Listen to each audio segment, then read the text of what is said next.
Iniciaremos agora o curso de conhecimentos bancários. Este curso ele é preparatório para os concursos bancários, Caixa Econômica Federal, Banco do Brasil, analista do Banco Central e outros concursos da área bancária. Esta matéria, conhecimentos bancários, ela é dividida entre mim e o professor Ricardo. Eu vou dar 5 aulas e o professor Ricardo 5 aulas. A gente trabalha muito juntos já há mais de 10 anos. O professor Ricardo é instrutor da Caixa Econômica Federal.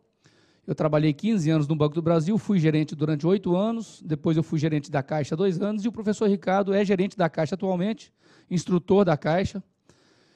Então, o material é atualizado e muito bem preparado, de forma que o aluno consiga melhorar a sua performance, independentemente da banca do concurso. Então, vocês não precisam se preocupar com qual banca será o concurso. Eu mais o professor Ricardo também tivemos oportunidade de trabalhar em banca de concurso. Então, nós pegamos uma experiência muito vasta, tanto aqui fora, lecionando, quanto participando, como diz na gíria, por trás dos bastidores. A gente vai tentar passar para vocês tudo que é mais importante na matéria de conhecimentos bancários para que vocês logrem êxito nos concursos da Caixa, ou Banco do Brasil, ou Banco Central, ou outros concursos bancários. Antes de começar a minha matéria, eu sempre tiro 1 hora para dar umas dicas importantíssimas que eu venho colacionando nesses últimos 30 anos que eu leciono em cursinho. Eu já fiz vários concursos públicos e venho passando essa experiência para os meus alunos. Então, eu falo muito com o professor Ricardo o seguinte: não adianta a gente passar só o conhecimento.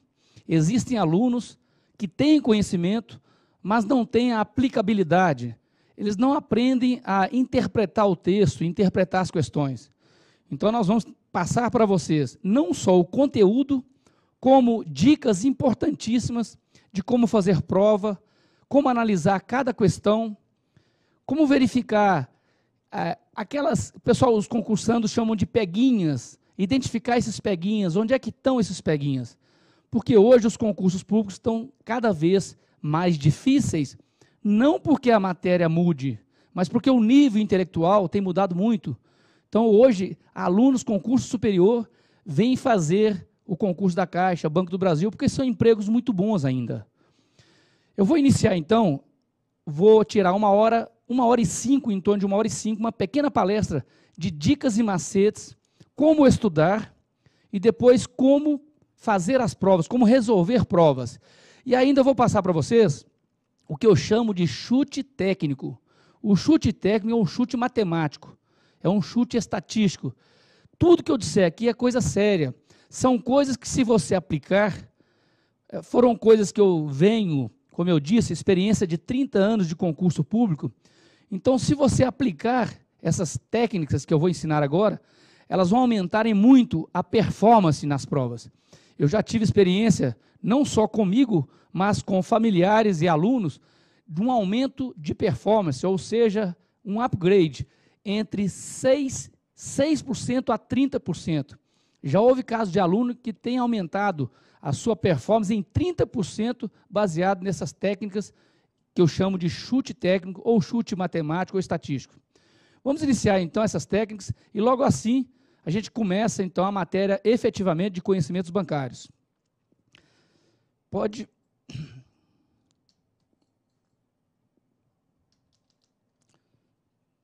Não está obedecendo. Ok. Eu saí do interior de Minas e prestei alguns concursos públicos. Fui aprovado em alguns concursos. Para ser mais exato, eu fiz 98 concursos públicos de 1977 até agora 2011. Eu logrei êxito em 52 dos 98 e não passei em 42. Com isso, eu angariei algumas técnicas que eu acho interessante passar para vocês.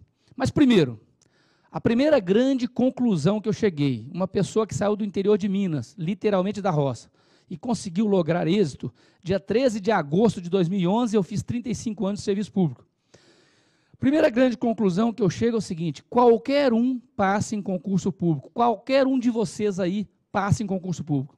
Basta, primeiramente, acreditar, ter foco e querer, e é óbvio, dedicar-se a isso. Então, vou começar a passar algumas técnicas para vocês. Vamos lá. Tudo é técnica. Eu tenho visto situações em que alunos, na minha sala de aula, com grande conhecimento, com perguntas pertinentes, quando chega no concurso, o resultado ele não é aprovado, e a gente fica assim, poxa, como aquele aluno não conseguiu ser aprovado? Eu sei por quê. Faltou naquele aluno a aplicabilidade do conhecimento. Pode pôr essa lâmina no quadro, por favor. Olha só, não existe uma fórmula mágica para passar em concurso, claro. É claro que uns têm mais facilidade que outros, mas com total dedicação e garra, todos chegam lá. Então, eu não tenho dúvida que qualquer aluno chega lá no seu objetivo. Todos, sem exceção. Uns chegarão antes, outros demorarão um pouco mais. Mas se você tiver persistência, eu faço uma brincadeira que concurso público, aliás, a frase nem é minha, é do William Douglas, que concurso público é uma fila. Você pega a sua senha, o seu momento vai chegar. Alguns conseguem adiantar um pouco, outros não. Alguns saem da fila um tempo, por algum motivo, por alguma doença, por alguma necessidade, mas voltam no mesmo local da fila que estavam. E vai chegar o seu momento em que a sua senha será chamada, pode ter certeza. Esse desenho que vocês viram agora há pouco, jogando uma moeda para cima, esse desenho é sobre a sorte. Eu cheguei à conclusão que concurso público não é jogo de loteria. Para você passar no concurso, primeira coisa, colocar os pés no chão. Então, vamos colocar os pés no chão, vamos, como diz os jovens, vamos cair na real e começar a levar a sério. Ah, eu vou fazer essa prova só por fazer, eu vou fazer na sorte, vai que eu passo. Não, você não passa. Na sorte, você não passa. Concurso público não é um jogo de loteria. Então, o segredo é que todos aqueles que passaram não dependeram só da sorte. A sorte, ela faz parte daquele que estudou. De novo, como diz o William Douglas, quanto mais sorte eu tenho, quanto mais eu estudo, mais sorte eu tenho. Eu vou dar um exemplo matemático para vocês. Eu vou usar a lousa para dar um exemplo matemático. Se você vai fazer um concurso público, suponhamos, letra A, B, C, D e E. Veja bem, as bancas de concurso hoje, elas exigem, em regra, que você acerte 10% em cada matéria e 30% da média das matérias. Então, num concurso em que você tem, igual o concurso do Banco do Brasil e da Caixa, você tem conhecimentos bancários, você tem português, você tem informática, você tem conhecimentos gerais, existem outras matérias, mas vamos deixar só essas 4. Bastam essas 4 para você ver que matematicamente não se passa em concurso público. Supondo que a banca exija de você 10% em cada prova, no mínimo. Portanto, para você passar nesse concurso, e 30% do total. Se você tem 5 itens, 5 opções, obviamente a sua possibilidade de passar no chute é 1/5. Isso aqui quer dizer que você tem 20% de chance de acertar uma questão no chute. Ora, se eu tenho que acertar uma questão, para eu acertar uma questão no chute, eu tenho 20% de chance, e se eu preciso, numa matéria de conhecimentos bancários, que existam, por exemplo, hipotético, 30 questões de conhecimentos bancários, se em 30 questões eu tenho que acertar 10%, eu tenho que acertar, então, quantos? No mínimo, 3 questões. Eu tenho que acertar, no mínimo, 3 questões de conhecimentos bancários, mas eu tenho que acertar também 3 questões de português. Eu tenho que acertar 3 questões de informática, eu tenho que acertar 3 questões de conhecimentos gerais. Eu estou só, hipoteticamente, mostrando para vocês, considerando que sejam 30 questões de cada matéria dessa aí. Bom, se eu tenho que acertar 3 questões, no mínimo, de cada matéria, e ainda assim, eu acertando 3 questões de cada matéria, considerando que sejam 30 questões por matéria e são 4 matérias, eu tenho, então, 120 questões nessa prova hipotética que eu estou dizendo. Bom, mas tendo 120 questões nessa prova, para eu ser classificado, eu tenho que acertar 30% no mínimo de todas as questões, 30% de 120 dá o quê? 3, 6, dá no mínimo 36. Portanto, numa prova de 120 questões, ABCDE, Para eu ser classificado, eu tenho que acertar 36 questões. Como a minha chance de acertar uma questão é 1/5, se eu elevar isso a 36, que é o mínimo que eu tenho que fazer, eu não consigo fazer de cabeça essa questão. Mas você sabe que 1 a 36, 1. 5 a 36, 5 vezes 5, 25, 5 vezes 5, 25 vezes 5, 125, 125, 625. Bom, só 5 vezes já bastariam. Para eu passar, só considerando 5 elevado à quinta, aqui são 36. 5 elevado à quinta, daria 1 em 625. Eu nem vou prosseguir, nem preciso prosseguir. Só aqui você tem a ideia de, matematicamente, para eu passar numa prova com 120 questões, no chute, eu teria que fazer 625 provas para ter a probabilidade de, em uma delas, eu conseguir acertar o mínimo necessário. E, ainda assim, sabendo que fazendo o mínimo necessário, eu não serei classificado. Eu posso até ser aprovado, mas não vou ser classificado. Porque a média de concurso hoje, para você chegar a estar na relação possível, é em torno de 75% da prova, para você estar entre os possíveis que serão chamados para o concurso público. Eu dei outro exemplo aqui, pode voltar para a lâmina. Eu dei outro exemplo no meu data show, que eu falo assim, eu mostro assim, quer ver? Ó, uma prova com 100 questões, com 5 itens ABCDE, no qual o candidato deverá acertar o mínimo necessário de 30%. Então, em 100 questões, você teria que acertar no mínimo 30 questões, para ser classificado, no mínimo. Pode passar mais uma? Então, a possibilidade de 1/5, ou seja, 20% de eu acertar no chute, quer dizer que, para eu acertar 30 questões em 100, no chute, ABCDE, eu teria que fazer 95, dá o quê? 1.000, milhão, bilhão, trilhão, quadrilhão, quinto milhão, sexto milhão. É muito mais fácil eu ganhar na Mega Sena do que eu passar num concurso no chute. Então, a conclusão é o seguinte, o grande macete, pode voltar para aquela lâmina, não é palavrão não, o grande bizu, o grande segredo, então, está na horas bunda. O que quer dizer, o que o Cabral inventou de colocar isso na lousa? É horas bunda. Quer dizer o seguinte, pode voltar para mim, quer dizer que é o tempo, o grande segredo é o tempo de bunda sentado na cadeira, estudando.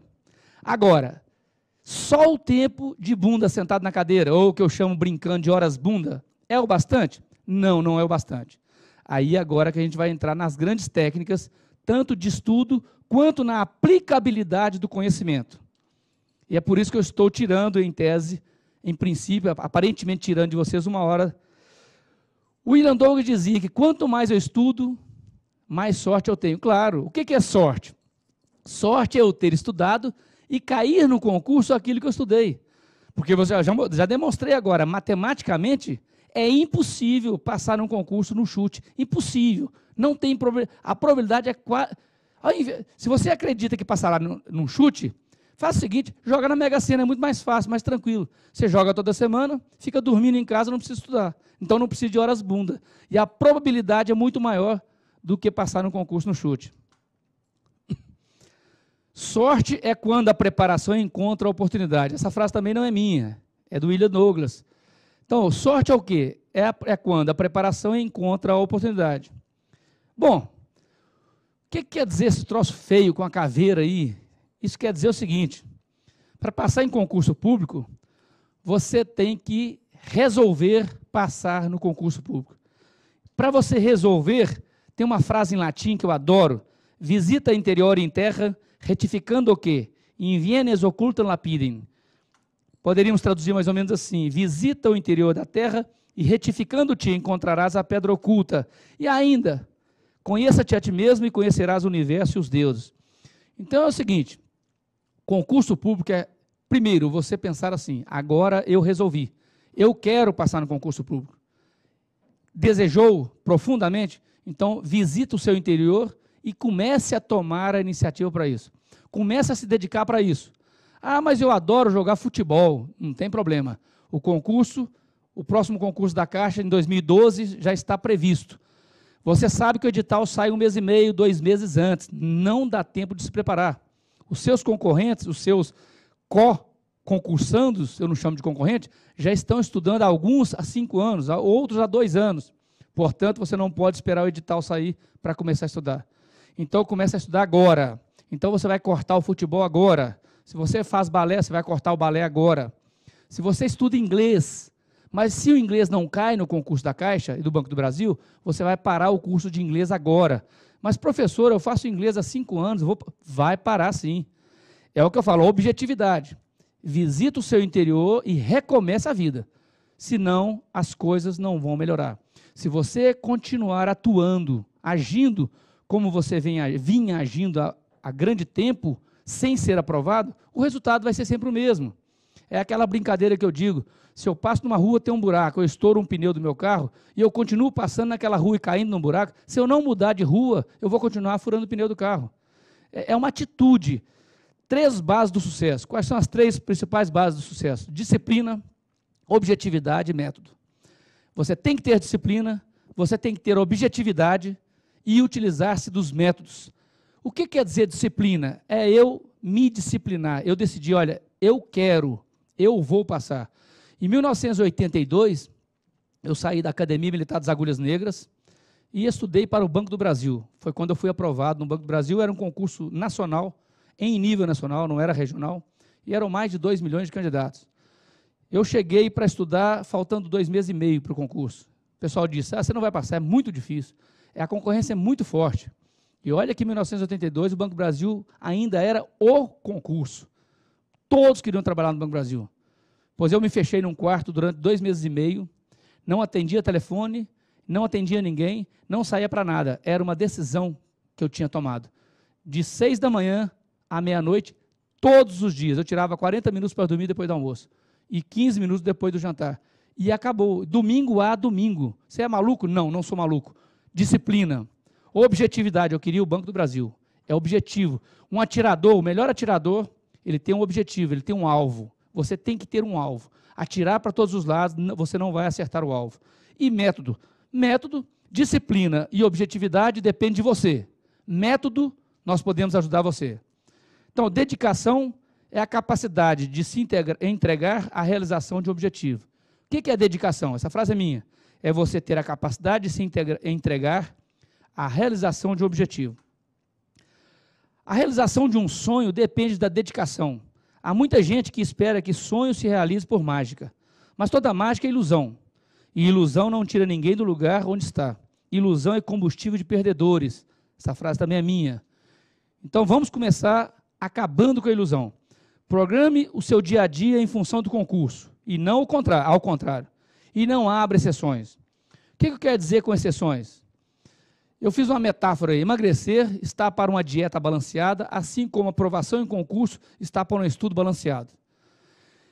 As pessoas chegam para mim e falam assim, ó, eu quero passar no concurso.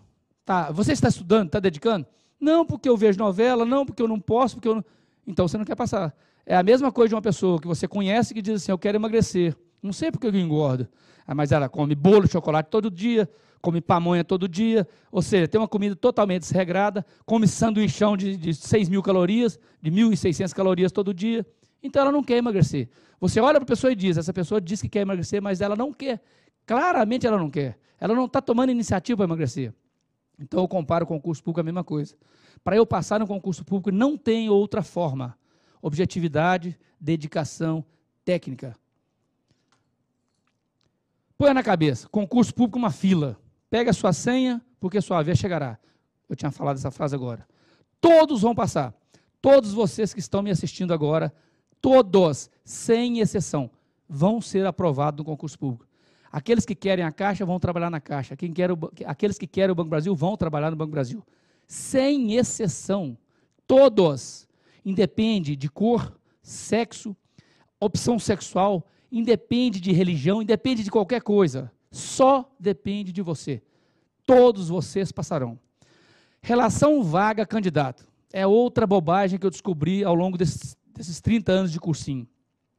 Os alunos ficam assim para mim, professor, mas são 300 por vaga, são 200 por vaga, são 500 por vaga. Gente, isso é totalmente irrelevante. Primeiro, porque 70% dos concursantes só fizeram inscrição. Não sabem nem o que vai cair na prova. Dos 30% que sabem o que vai cair na prova, esses 30%, só 5% estudam para valer. E desses 5% que estudaram, só 3% têm técnicas e aplicabilidade do conhecimento. São os que serão aprovados. E outra coisa, o que interessa? Se eu tenho um concurso, só tem uma vaga, só tem 2 candidatos, são só 2, e uma única vaga, só que a prova é de japonês. Eu estou fazendo esse concurso. O que o outro que está fazendo sabe falar japonês, eu não sei. Adianta serem 2 candidatos, somente uma vaga? Não adianta. Então isso é totalmente irrelevante, não leva a nada. Vários alunos foram fazer concurso em Pernambuco, Recife, Acre, para o Banco do Brasil, achando que lá eles encontrariam menor dificuldade. Só que grandes alunos também foram fazer prova lá. Então, o segredo é você ficar onde quer ficar, dedicar-se ao concurso. E outra coisa, veja bem esse desenho que interessante. Olha só, vocês já perceberam que vocês já foram aprovados no maior concurso do mundo? Foram o quê? 100 milhões de candidatos. Só você fecundou, só você foi aprovado. Alguns foram aprovados em 2, 3 gêmeos, mas 99% passaram sozinhos nesse concurso, que foi o maior concurso da nossa vida. Já pararam para pensar isso? Chegaram à conclusão, então, em quê? Que quantidade de candidato vaga é irrelevante, porque você já derrubou mais de 100 milhões de candidatos. Deus e concurso público é outro problema interessante que já me questionaram. Ah, Cabral, você pede a Deus para passar em concurso público, esses 52 concursos que você passou, 5 vezes no Banco do Brasil, você pede a Deus, você acha que Deus vai passar você? Então presta atenção, cuidado com o que eu vou dizer agora, para você não interpretar erroneamente.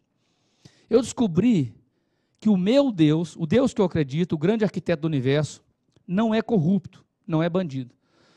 Cada um de vocês tem uma religião, respeito todas as religiões, e cada um de vocês tem um Deus, pode ser o mesmo Deus, chama de um nome, Jeová, cada um chama Deus, Buda, cada um tem o seu nome, isso é irrelevante.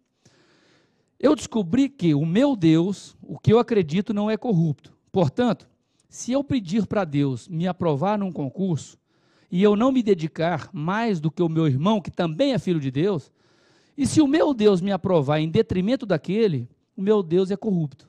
Como o meu Deus não é corrupto, eu não vou pedir para ele para eu passar em concurso público. Nunca, jamais.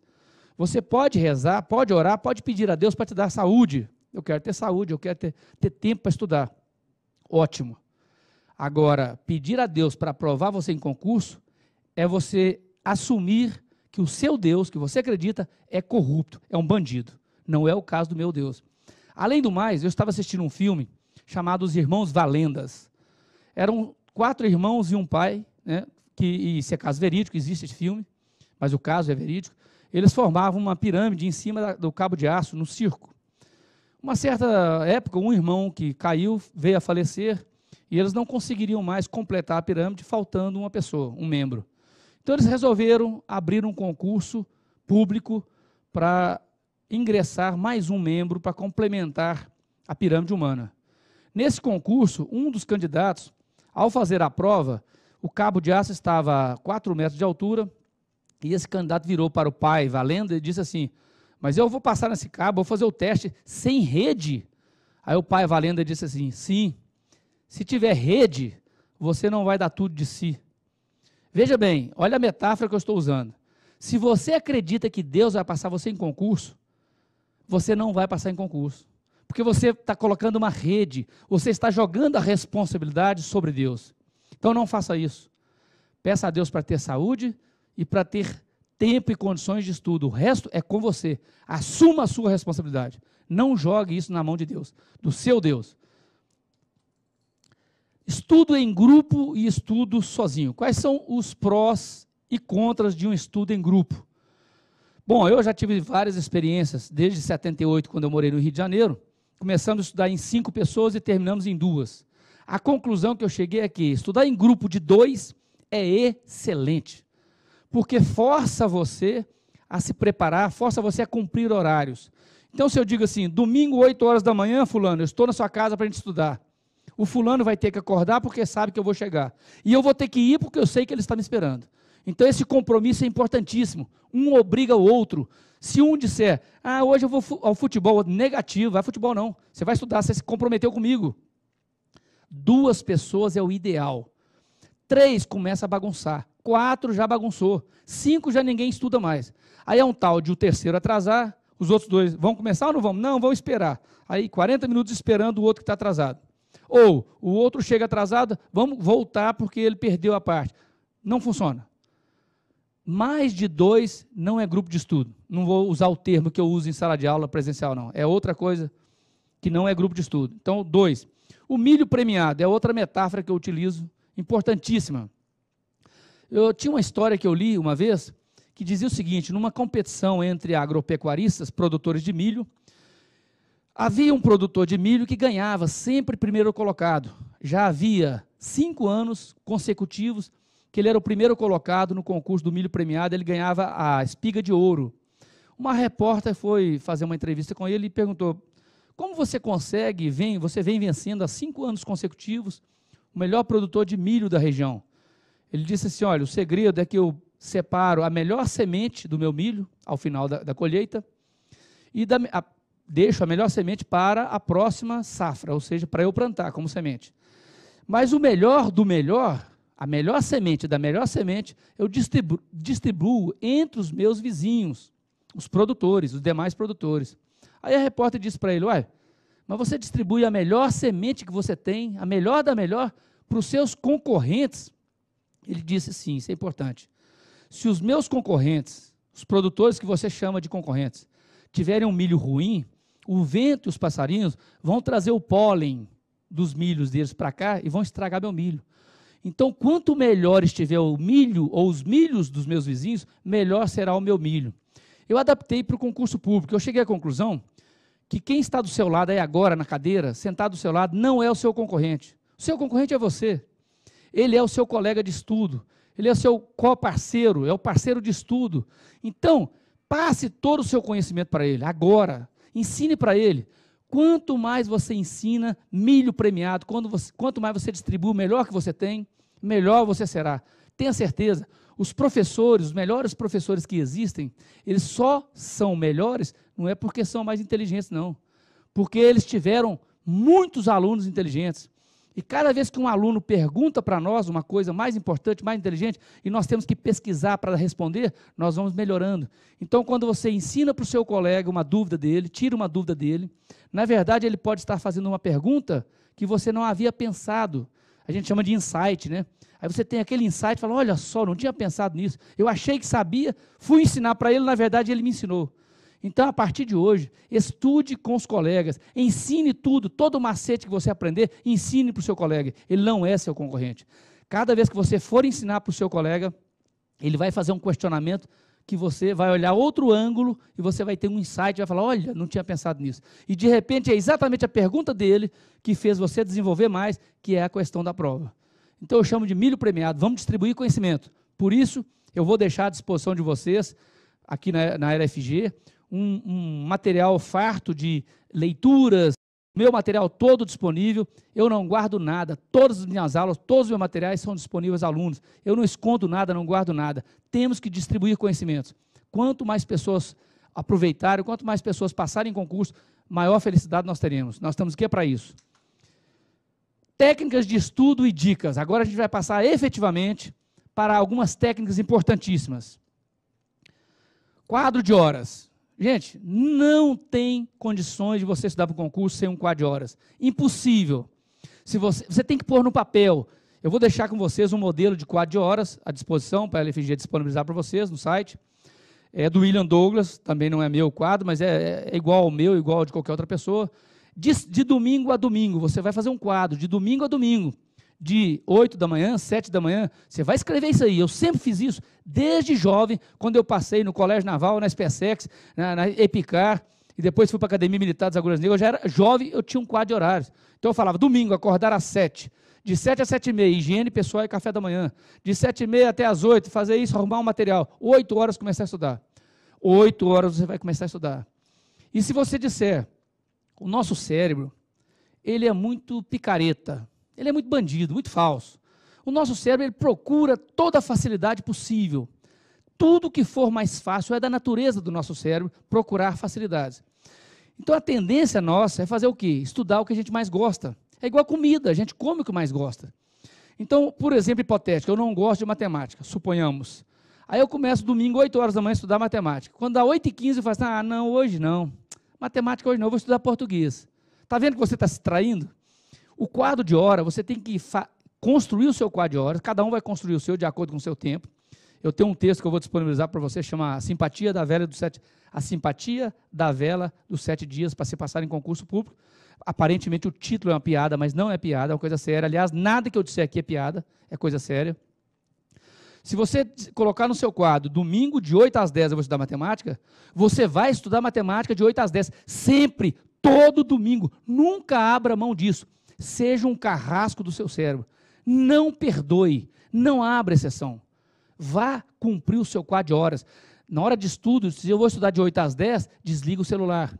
A minha filha já passou em 4 concursos, é concursada, servidora pública há 4 anos. A outra já passou no Banco do Brasil, trabalha no Banco do Brasil lá em Brasília. A minha esposa trabalha na Polícia Federal. Todos são concursados. Mas todos, é o que eu digo, vou estudar agora, de 8 às 10, pega o celular e desligue. Coloca o celular na outra sala. Deixar o celular ligado em cima da mesa no horário de estudo, você não quer estudar, não quer. E mais, ainda fica assim, ó, tomara que me ligue, não, tomara que meu namorado me ligue, não, tomara que alguém me ligue. Ou seja, o seu cérebro está querendo fugir da obrigação. Pega o seu celular e desligue. Se você tiver um intervalo, vai fazer um intervalo de meio-dia a 1, pronto. Se o seu namorado, o seu marido, quem quer que seja, quer ligar, não, pode me ligar de meio-dia a 1, que de meio-dia a 1 eu te atendo. Fora disso eu não vou atender, acabou, fim de papo. É assim que funciona, gente. Não tem outro jeito. Eu não passei em 52 concursos públicos dormindo. Não passei. Eu não passei atendendo celular. Eu não vi novela para passar em concurso. Eu não vi Faustão, eu não joguei bola. Eu estudei. Eu tinha meus horários. Podem perguntar, eu tenho meu grupo de estudo, conhecimentos bancários. Podem perguntar para minha esposa, para meus alunos, para meus filhos, para as pessoas que me conhecem. Eles falam, você é radical? Não sou radical, sou decidido. Mas não pense que a vida é só assim, não. A vida não é um sofrimento, não. Concurso público não é sofrimento, é uma satisfação. Concurso público são 2 portas que você abre. Uma porta da riqueza, outra porta da pobreza. Você nunca vai ser pobre, você nunca vai ser milionário. A não ser que você seja corrupto, não é o meu caso. Mas você pode ter certeza, todo ano você vai ter 30 dias de férias na praia, com tranquilidade. Você está na praia, você não está nem preocupado se o Banco do Brasil pegou fogo, não é seu, você está tranquilo. Agora, imagina uma pessoa que é um empresário e ganha mais do que um funcionário do Banco do Brasil. Ele vai para a praia e está ligando, de 3 em 3 horas, liga para a empresa para saber como é que está. Foi assaltado, pegou fogo, aconteceu alguma coisa, perdeu clientela. Olha a diferença, olha o sossego que é ser um concursado. Eu passei agora, eu vou falar porque é bom para vocês ouvirem isso. Eu passei agora em julho, eu e minha esposa, 25 dias na Europa. Às custas de quem, gente? Não é herança, não. Às custas de serviço público. Às custas do que eu recebi no serviço público, sem roubar, sem corrupção. E isso me dá oportunidade. Então, procure a sua oportunidade, acredite na sua oportunidade. Então, pegue esses 2 meses, 3 meses, 4 meses, 1 ano de estudo e dedique-se. Assim que você passar, você vai ser assalariado, vai ter o seu salário fixo. Se você não quiser estudar para outro concurso, mas não estude. Eu já faz 10 anos que eu estou no Tribunal de Justiça, eu vou encerrar minha carreira lá. Não vou fazer outro concurso público. Enquanto eu precisei fazer, eu fui fazendo. Mas a tranquilidade que você tem não tem preço. A minha esposa fez uma cirurgia na coluna, ficou 3 anos afastada, por motivo de cirurgia, recebendo integralmente o salário. Onde é que você vai conseguir isso, gente? Então, comece agora. Energia, força agora, queira, faça um quadro de estudo e cumpra o quadro de estudo até o dia do concurso. Vamos seguir. Antes de iniciar, põe na cabeça. O todo é mente, o universo é mental. Põe na sua cabeça. O todo é mente, o universo é mental. Ou seja, queira, dedique-se. Se tu estás verdadeiramente comprometido com tua meta, o universo inteiro conspira a teu favor, para que apareçam os instrumentos e pessoas que te permitirão lográ-lo. Goethe disse isso. Vamos mais uma frase interessante.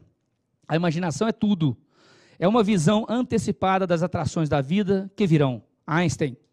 Quer mais uma? Caetano Veloso. É incrível a força que as coisas parecem ter quando elas precisam acontecer. Olha que coisa fascinante, eu arrepiei aqui agora. Raul Seixas.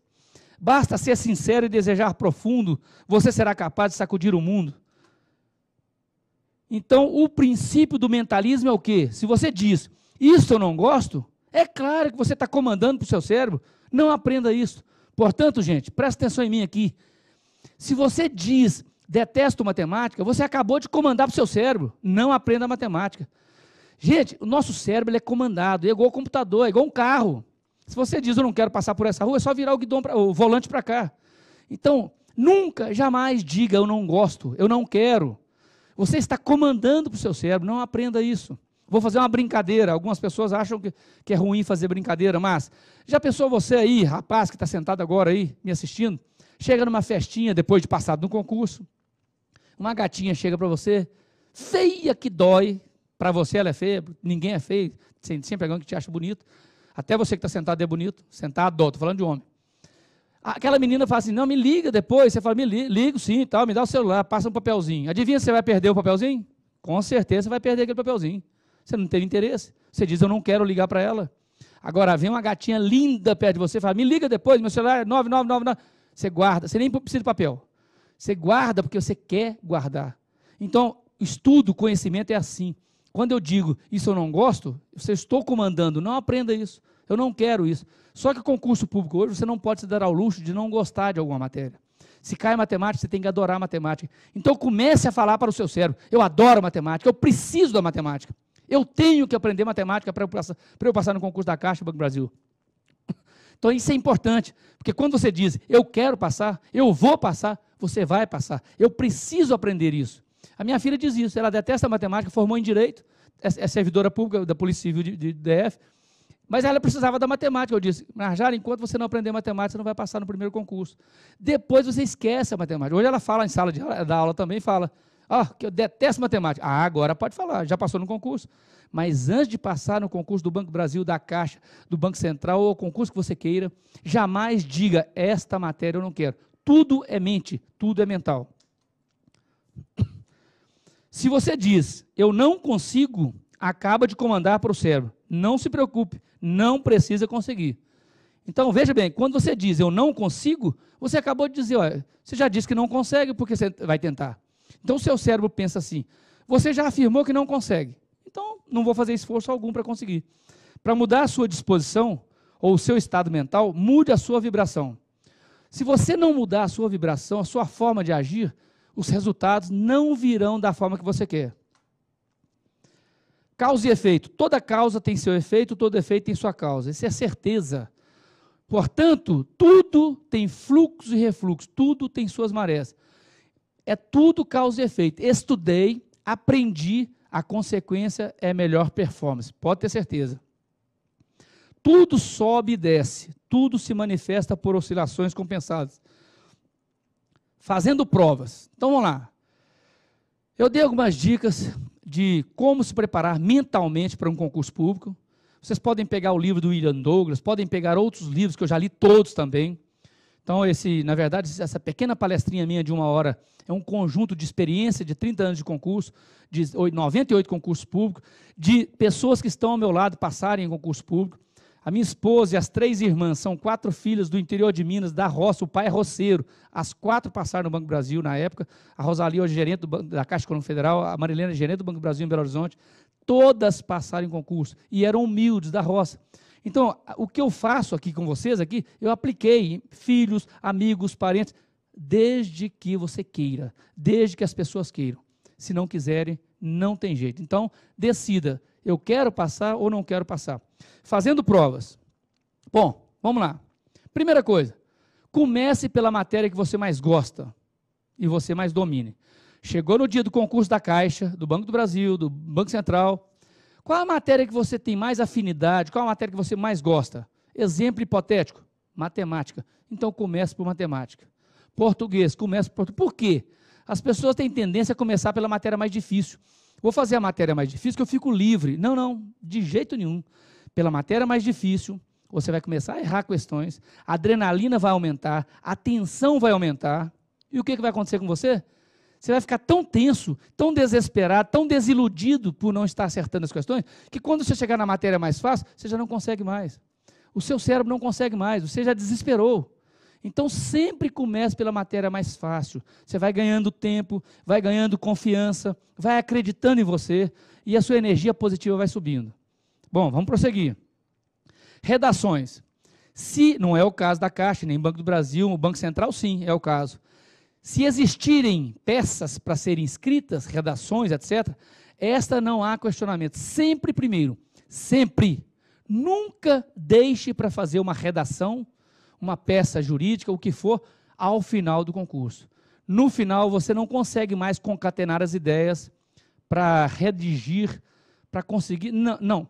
Comece a prova cabeça fria, faça a redação, passe a limpo, liquidou, vamos para a prova objetiva. Até porque na prova subjetiva, na redação, é impossível chutar. Na prova objetiva, vocês vão aprender agora, inclusive, chute técnicos. Chutes. Nunca as deixe para o final, a prova subjetiva, né? Então, vamos para outro segredo. Divida sempre o tempo pelo número de questões.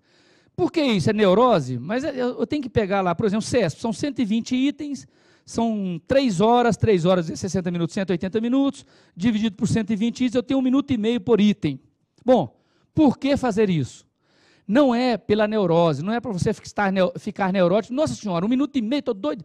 Até porque hoje você não pode nem levar relógio para a prova. Hoje eles vão colocando, né? Tantos minutos no quadro, na lousa, tantos minutos.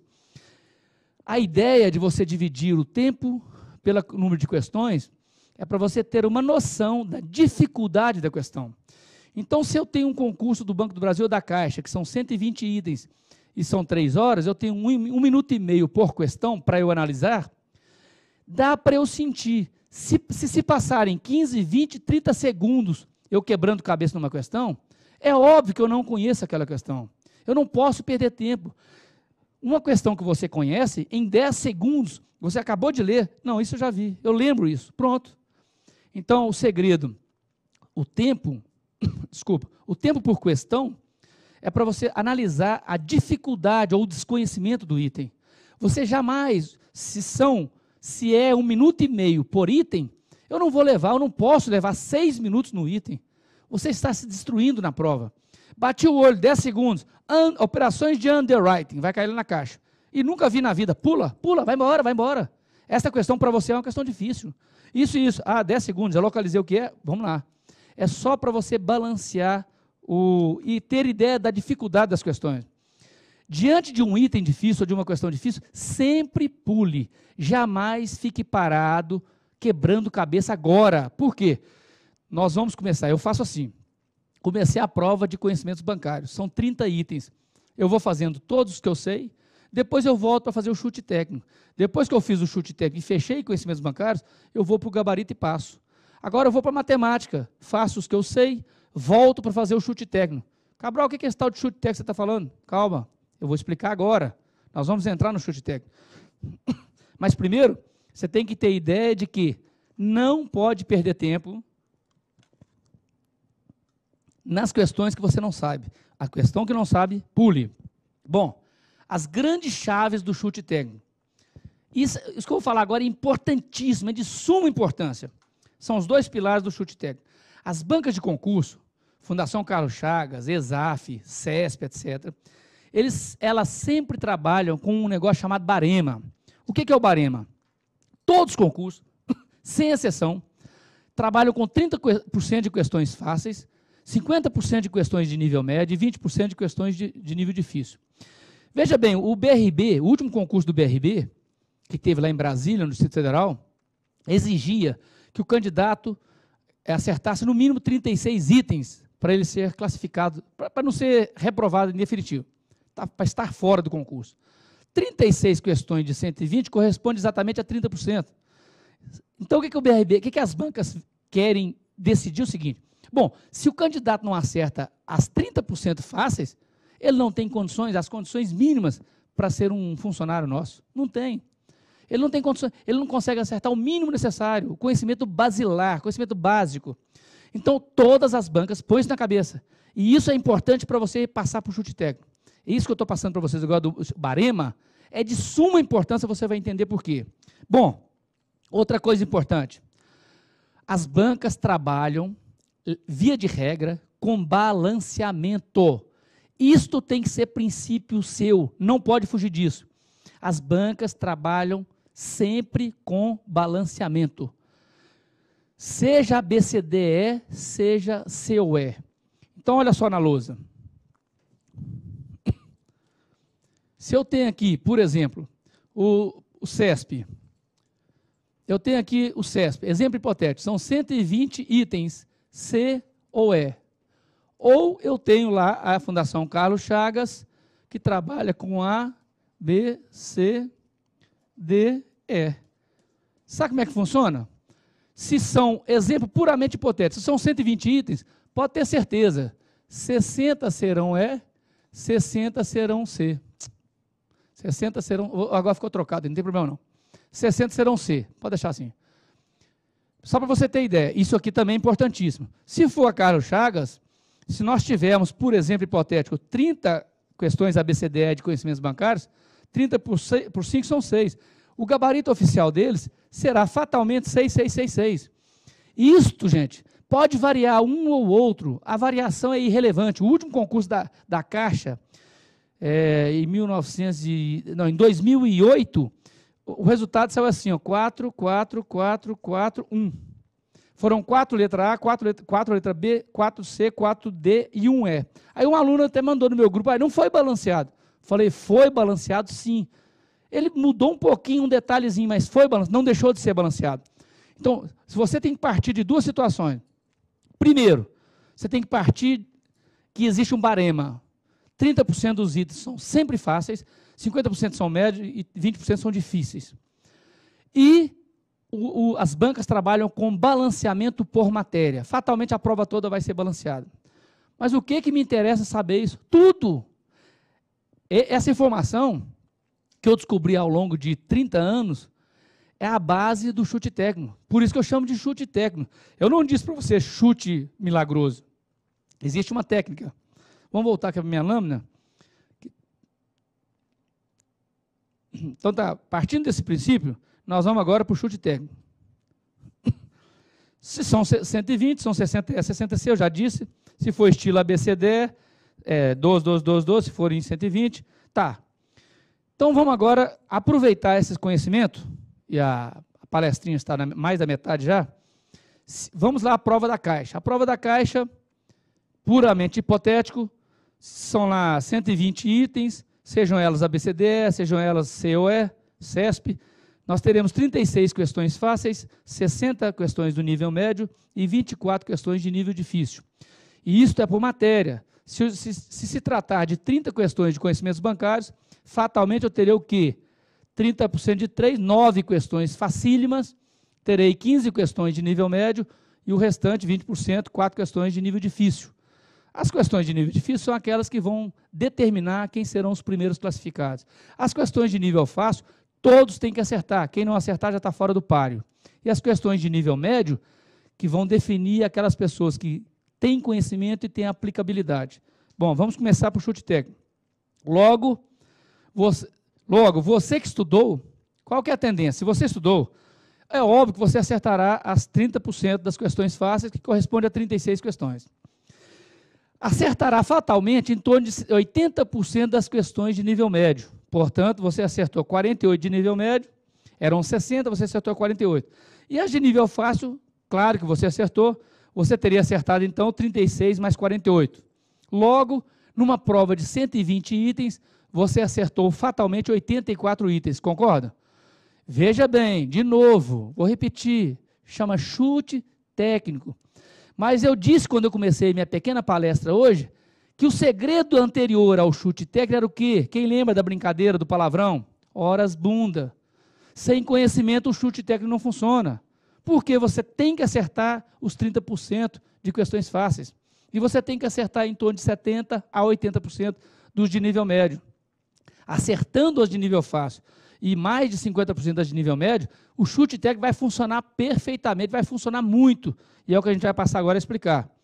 Bom, terminado, eu vou voltar para o quadro de novo. Terminado de você fazer, vamos considerar aqui que você tenha feito, numa prova de 120 itens, vamos considerar o CESP primeiro, depois eu considero as outras. Você tenha feito os 30% fáceis, das questões fáceis, os 30% correspondem ao quê? 36 itens. Bom, e os 50% são de nível fácil, que corresponde a 60 itens. Confere? Então, eu tenho 36 questões de nível fácil, 60 questões de nível médio. Fácil, médio, difícil, que são 20%, que dá o quê? 36, 96, 24.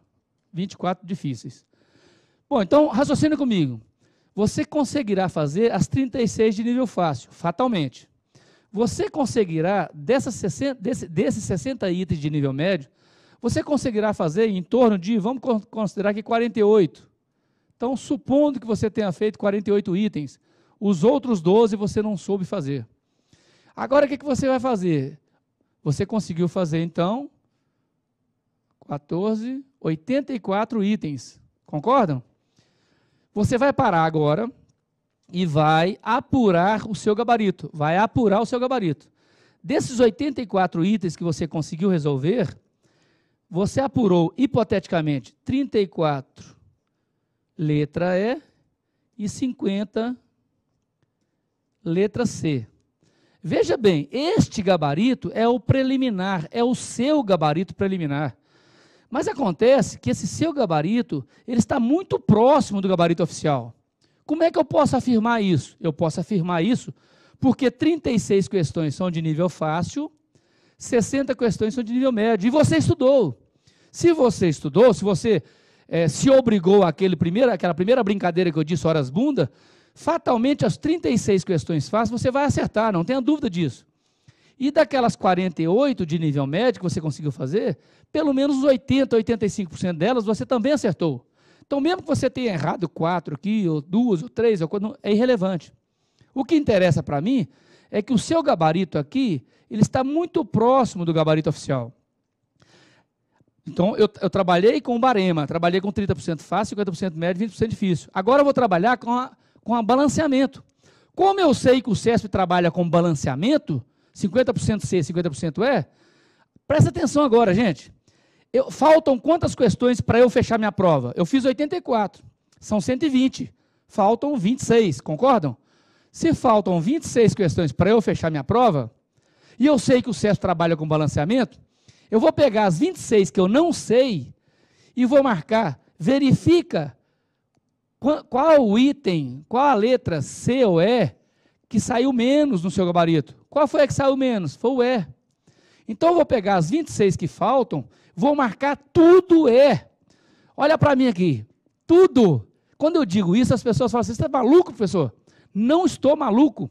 Isso é estatística, é cartesiano, é matemático. Gente, o dia que eu descobri isso, o dia que fazendo um concurso, eu fiz um concurso para advogado da SEB, Companhia Energética de Brasília, eu já era servidor do Tribunal de Justiça e não queria mais, eu fui fazer com meus alunos. Passei em 15º lugar, utilizando essa técnica. Aí eu falei, gente, é verdade o que eu estou pensando, caramba, funciona. Meu irmão passou para delegado federal agora, funciona. A minha filha passou em concurso, fez o do TJ, ela passou para oficial de justiça do TJ também, 120 itens. Ela fez o que sabia, o que não sabia, marca. As pessoas falam assim, você não pode marcar no chute, você tem que deixar em branco. Um ledo engano, um equívoco, uma bobagem, uma infantilidade. Jamais deixei, depois que eu descobri isso, deixei item em branco do CESP.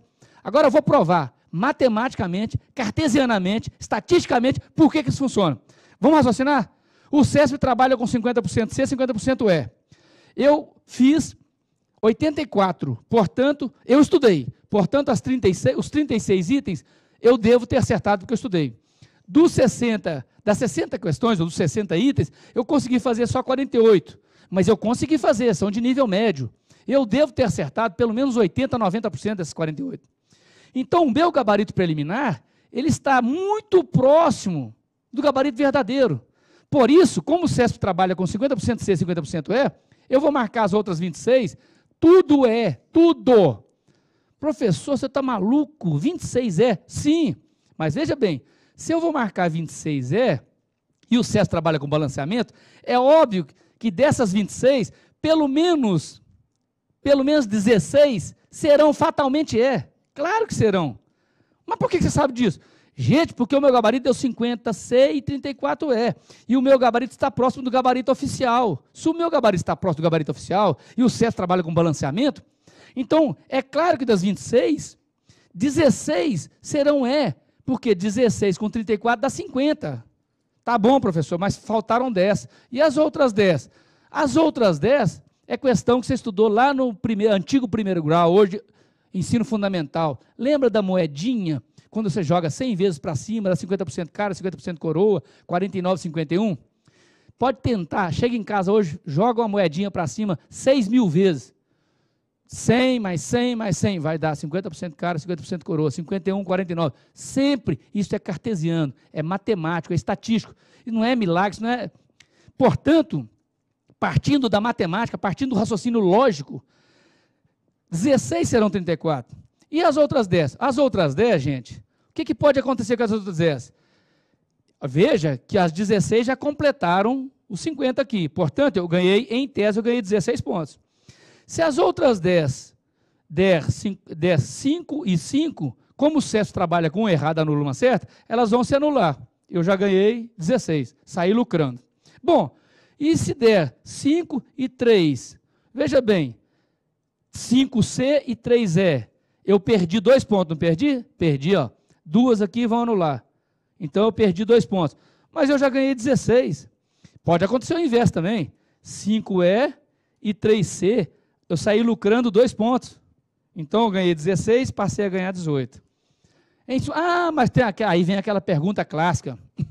Mas, professor, e se coincidir, que é muito difícil, mas suponhamos que eu tenha conseguido fazer só 80 questões das 120, e quando eu apurei o meu gabarito preliminar, eu encontrei 40C e 40E. E aí, professor, como é que eu faço agora? Agora eu não tenho uma que saiu com menos item para eu marcar tudo uma letra só. Aí fica fácil. Você opta por uma. Você quer o C ou quer o E? Agora, pela primeira vez na vida, pela única vez na vida, você pode escolher a mamãezinha. Mamãe mandou eu marcar essa daqui. Opa, marcou o C. Vai nas outras 40 que faltam, veja que eu disse 80. Marca tudo uma letra só. Gente, uma letra só. Não é você ir e ficar, essa põe C, essa põe E. Não. Eu optei por C, eu vou marcar 40C. O que pode acontecer com você? Matematicamente, cartesianamente, estatisticamente. Pode acontecer de 20 ser C e 20 ser E. O que aconteceu? Elas se anularam. Você ficou com... Acertou lá e ficou com 0 aqui. Pode acontecer de dar 21C e 19E. Supondo que o gabarito esteja errado aqui, você perdeu 2 pontos. Então, no pior das hipóteses, você perdeu 2 pontos. Mas pode acontecer de 21E e 19C, ao contrário, você ganhou 2 pontos. Em suma, com esse chute técnico, no pior das hipóteses, você perde 1 ou 2 pontos no máximo. Mas veja bem, são 3/3. Pode empatar e você não perder nada. Se empatar, você não perde nem ganha. É vantajoso para você. Pode dar 2 a mais, você ganha 2. E pode dar 2 a menos. Mas de 3, você tem a chance de lucrar em 2. Então, veja bem, volta o raciocínio. Prova do CESP. Eu vou deixar a questão em branco? Não vai deixar a questão em branco. Aí vem aquela outra questão interessante que eu já ouvi em sala de aula. Professor, e se o meu gabarito preliminar não estiver batendo com o gabarito oficial? Aí eu digo assim, tá. Você quer dizer que você errou as fáceis e errou grande parte das médias, é isso? Para o seu gabarito preliminar não bater com o gabarito oficial, fatalmente você errou as fáceis. Companheiro, errando as fáceis e a maioria das médias, você não passaria de qualquer maneira, não faz diferença alguma. Então a minha técnica, ela é lucrativa sempre. Nunca vai ser ruim para você.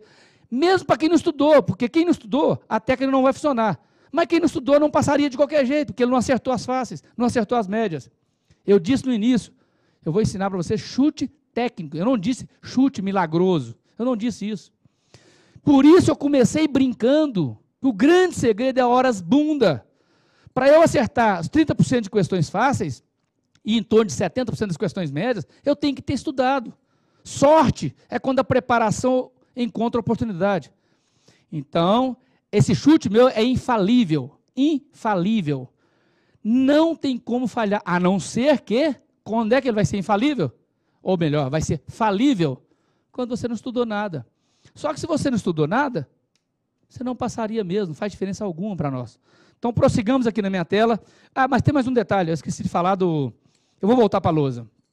Vamos supor, então, com aquela parte de ABCDE, porque eu falei de chute estilo CESP. Agora, vamos considerar que seja uma prova de 100 questões da Caixa Econômica Federal no estilo ABCDE. Bom, se o estilo ABCDE é por banca, vamos supor que conhecimentos bancários, hipoteticamente, sejam 30 questões. Estou falando de conhecimentos bancários só. Bom, se são 30 questões de conhecimentos bancários, eu sei que 30% das questões são fáceis. 30% de 30 são 9. Então, 9 questões de conhecimentos bancários são de nível fácil. Sempre será assim, pessoal. 15 questões serão de nível médio, 50% aqui. Então, 30%, 50%. E o restante que falta aqui, 6 questões são de nível difícil, 20%. Bom, se você estudou, fatalmente você vai acertar as 9 fáceis. E você vai acertar grande parte, para quem estudou, das de nível médio. Então, você acertou 9 fáceis. Suponhamos que você consiga fazer 12 das de nível médio, 12. Não consegui fazer. Vamos diminuir. Vamos usar a borracha aqui.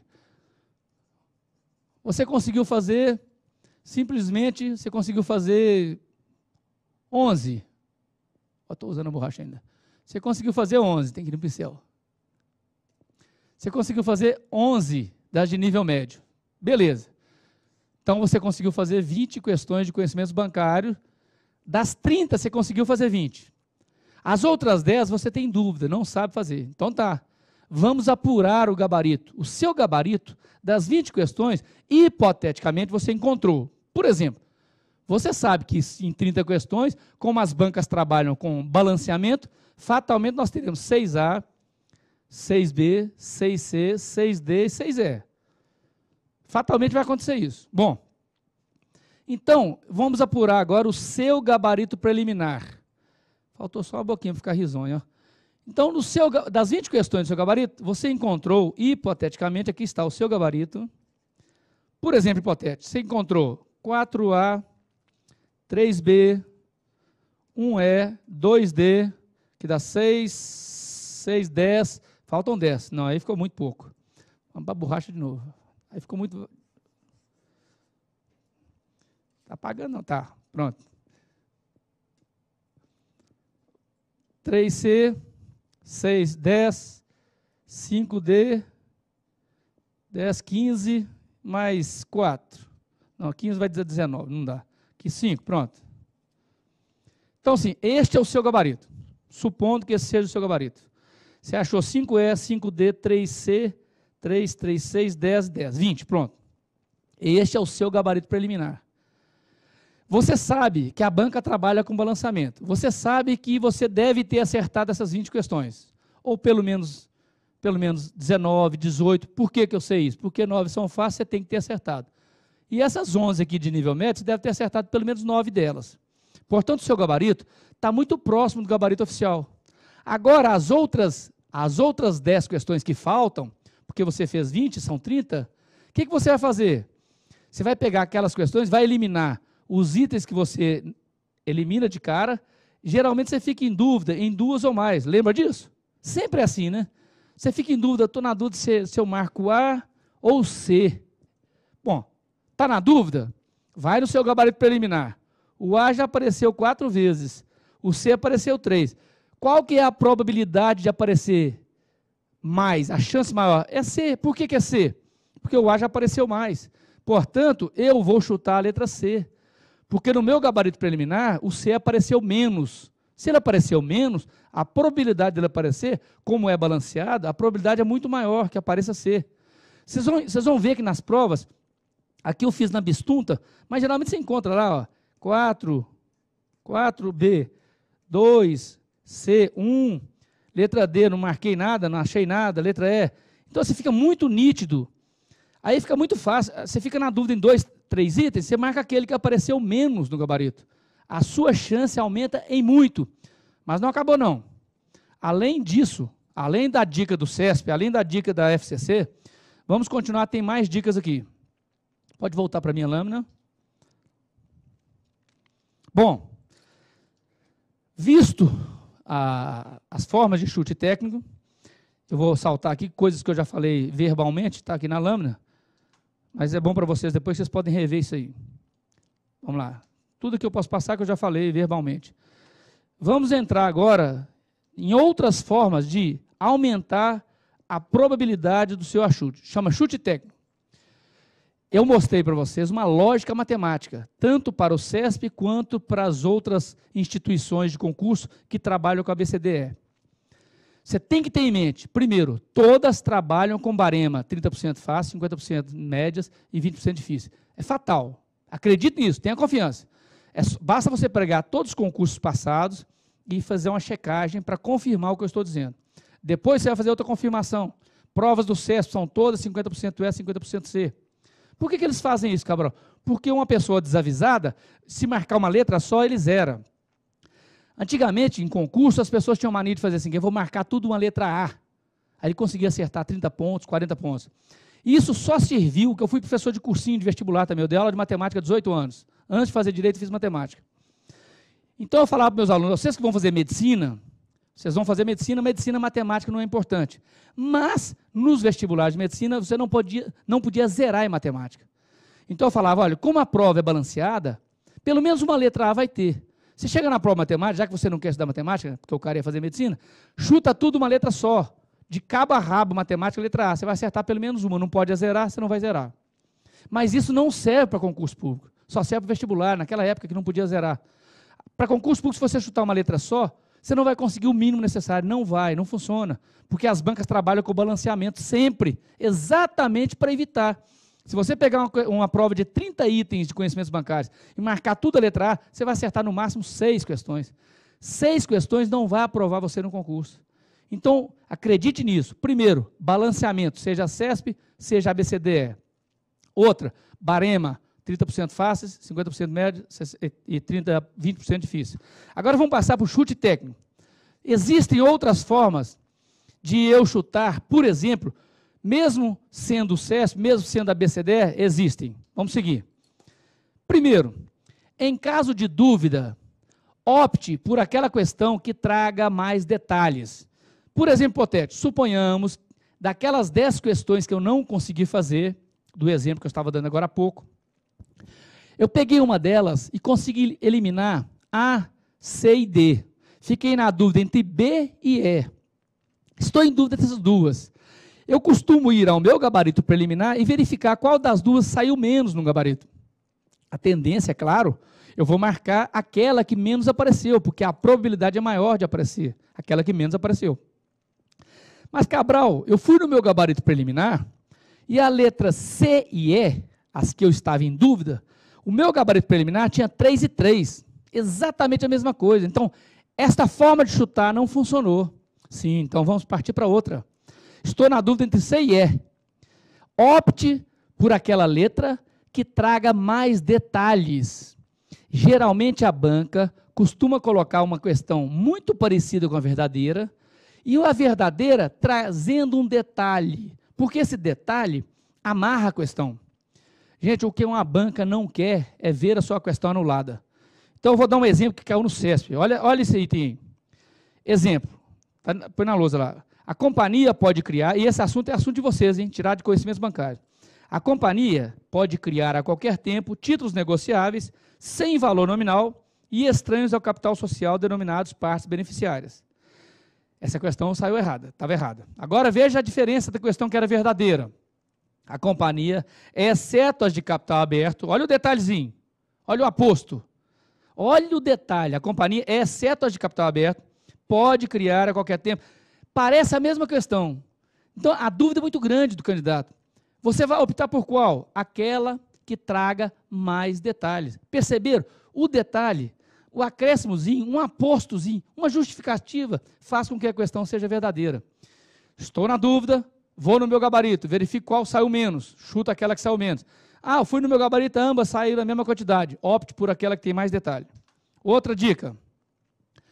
As bancas utilizam muito isso, em regra, via de regra, e também, eu acabei antecipando. Eu quero dizer que, eu vou voltar aqui porque eu antecipei a lâmina. naquelas questões, tanto a BCDE quanto o CESP, que trazem palavras do tipo nunca, sempre, jamais, sem exceção, em regra, são falsas. No último concurso da Caixa, ou do Banco do Brasil, não me lembro, do Banco do Brasil, o concurso do Banco do Brasil feito pelo CESP, eram 40 itens de conhecimentos bancários. Eu dei essa palestrinha para a minha turma no sábado, antes da prova no domingo. Gente, se não me engano, de 2008, a prova, foi o CESP que preparou. Eu falei, gente, se você tiver em dúvida, aquelas frases que tragam palavras do tipo nunca, jamais, sempre, sem exceção, tendem a ser falsas. A vida, em regra, direito, matemática, português, matemática não, mas português, conhecimentos gerais, é muito difícil ser taxativo. Nunca, jamais, somente. Não deu outra. 7 itens de 40, 7 de 40, trouxeram palavras desse tipo. Todos os 7 itens eram falsos. Eu disse para a minha turma, viu? Quem acreditou no que eu disse, acertaria 7 itens brincando. Eu vou voltar naquele concurso que eu fiz para advogado da SEB, advogado da Companhia Energética de Brasília.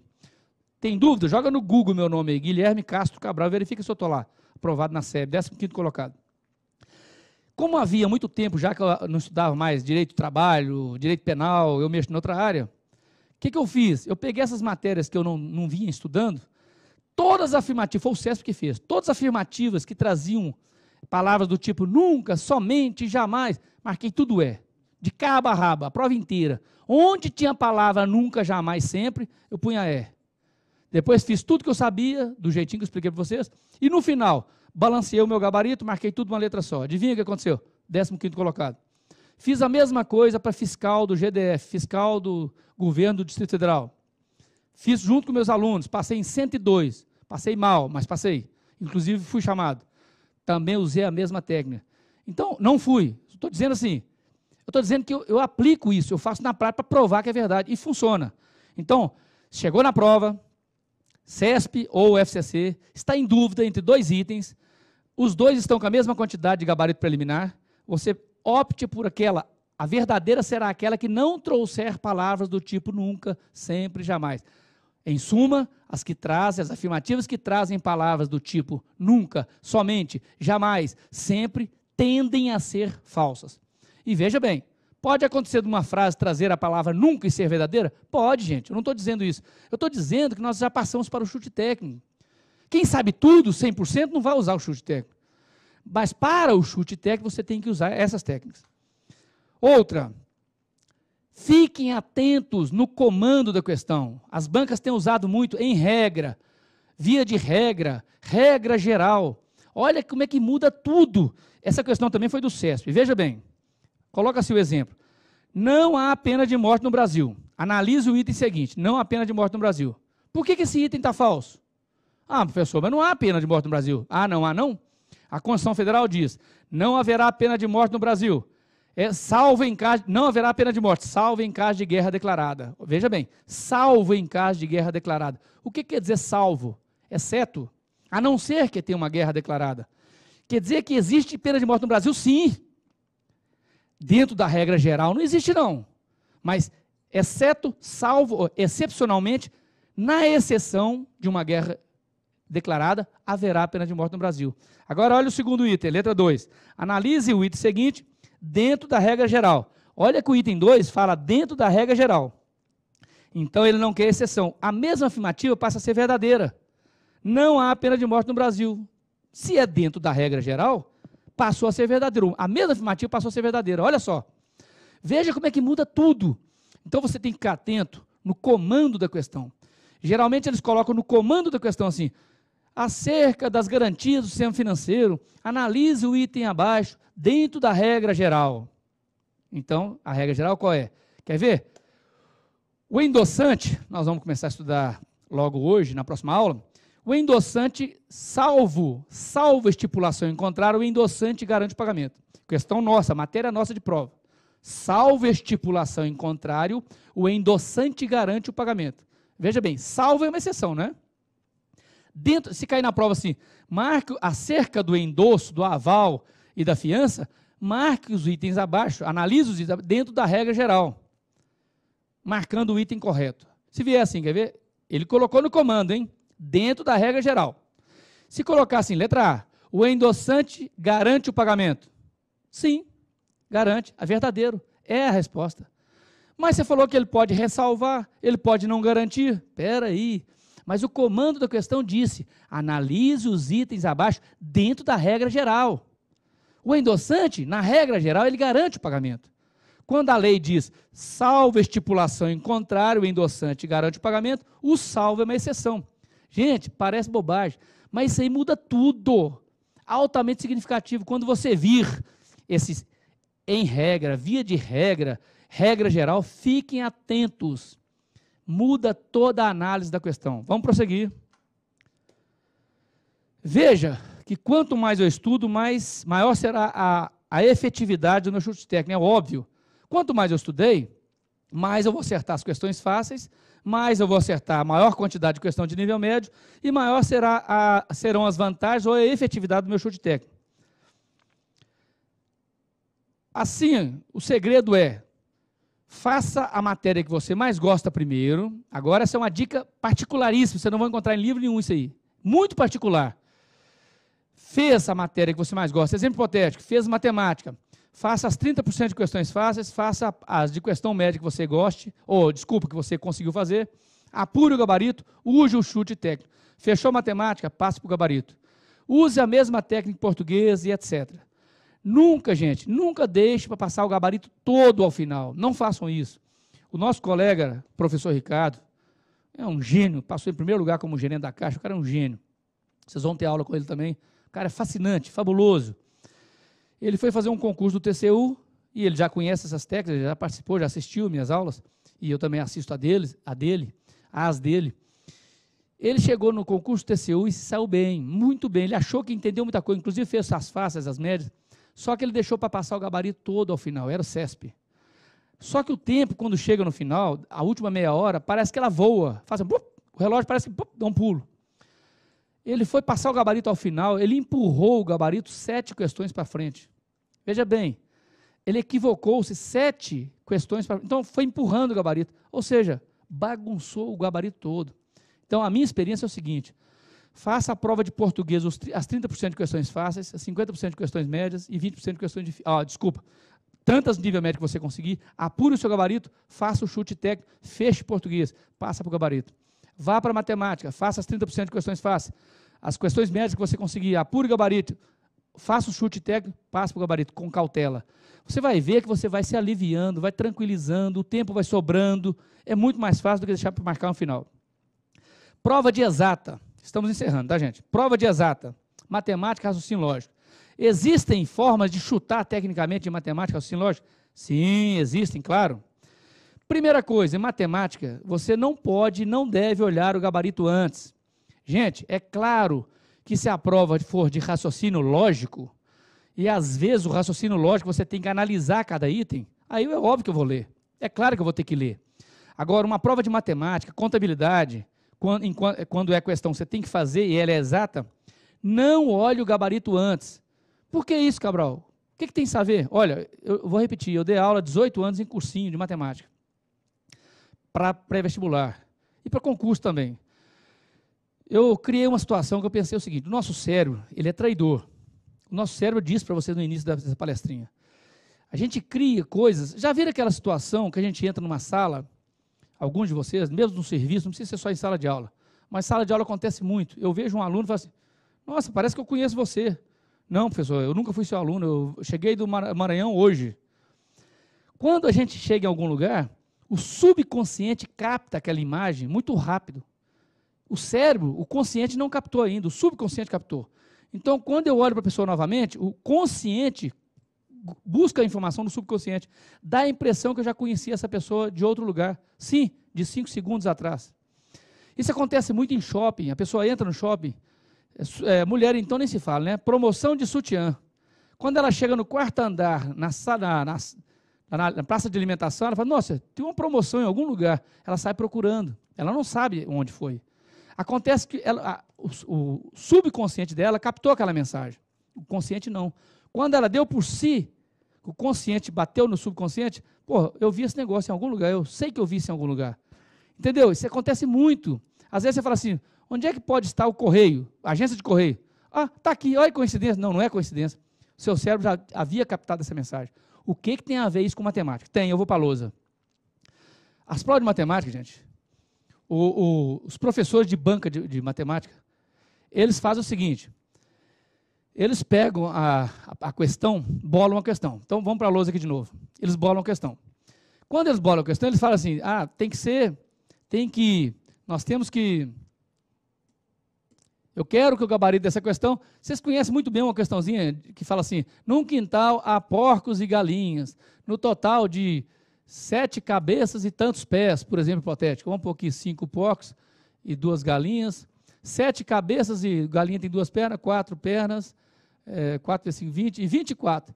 E 24 pés. Essa questão caía muito no Banco do Brasil, Caixa, naquela época inicial. Então, no quintal há porcos e galinhas, no total de 7 cabeças e 24 pés. Calcule o número de galinhas, calcule o número de pés, etc. Só que o cara da banca, o que ele faz nas provas exatas? Ele pensa assim, olha, eu quero que o gabarito seja a letra A. Eu quero que o gabarito seja a letra A. E eu vou perguntar a diferença entre porcos e galinhas. Veja bem, são 5 porcos e 2 galinhas. A diferença dá 3. Então, eu vou pôr o gabarito 3. Só que a banca, para matemática, ele não põe aleatório, ele não vai jogar aleatoriamente. Ele vai dizer o seguinte, bom, vai ter gente que vai se precipitar, vai encontrar 2 galinhas, eu vou colocar aqui, vai encontrar 5 porcos. Eu vou até mudar, eu quero a soma dos animais, são 7, então vou pôr 7. Está vendo? O que eu quero dizer é que a banca, ela coloca todas as possibilidades como gabarito. Ela vai colocando todas as possibilidades na mesma questão. Quando o aluno olha a questão antes, quando ele olha o gabarito antes, o que o seu cérebro faz? O seu cérebro capta essas informações. 3, 2, 5, 7, ele vai captando. Aí, quando você vai resolver a questão, no primeiro momento que você está resolvendo, você encontra um 5, você para de resolver. Você está tão afoito para passar para outra questão, que você não para pensar. Você só diz assim, gente, eu vi isso lá, tem 5, é a letra C, deixa eu marcar logo, passa para frente. Já acertei a questão. Não, você não acertou a questão. Ele não quer a quantidade de porcos, ele quer a soma dos animais, ele quer 7. Em suma, a prova de matemática é uma prova que satisfaz todos os candidatos. Os candidatos saem de lá assim, ó, eu achei 7, o outro. Não, achei foi 5. Que isso, tem certeza, eu vi 7 lá. Não, achei foi 2. Que isso, eu fiz, achei 2. Ou seja, as provas de exata não se iludem, elas agradam quem sabe e quem não sabe. Então, voltando para a minha lâmina, para a gente encerrar esse teminha aqui, rapidinho. Pode voltar para cá, para a lâmina. Então, primeiro, não olhe para o gabarito, exceto o raciocínio lógico que você tem que analisar, claro. Bom, outra possibilidade.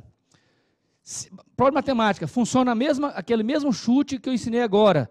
Você pega a matemática, apura o gabarito, chute aquele item que menos apareceu na sua prova, no seu gabarito preliminar. Outra dica, geralmente a prova de matemática traz itens muito aproximados. Então, já que você vai chutar, circule os 2 itens que mais se parecem um com o outro. Quer ver? Mostra para eles aí, por favor. E dos 2, você marca a letra que menos apareceu. Olha, 11,72, 11,77. Essa prova eu tirei da ESAF. Essa questão aí não foi inventei, não. Tirei de uma prova da ESAF. Então, eu vou pegar A e D, são os 2 itens que mais se aproximam. Dos 2, eu vou marcar aquele que menos apareceu no meu gabarito preliminar. Tranquilo? Então, técnica para qualquer tipo de prova. Técnica do salpicado. O que é a técnica do salpicado? Essa questão caiu no Banco do Brasil em 1998.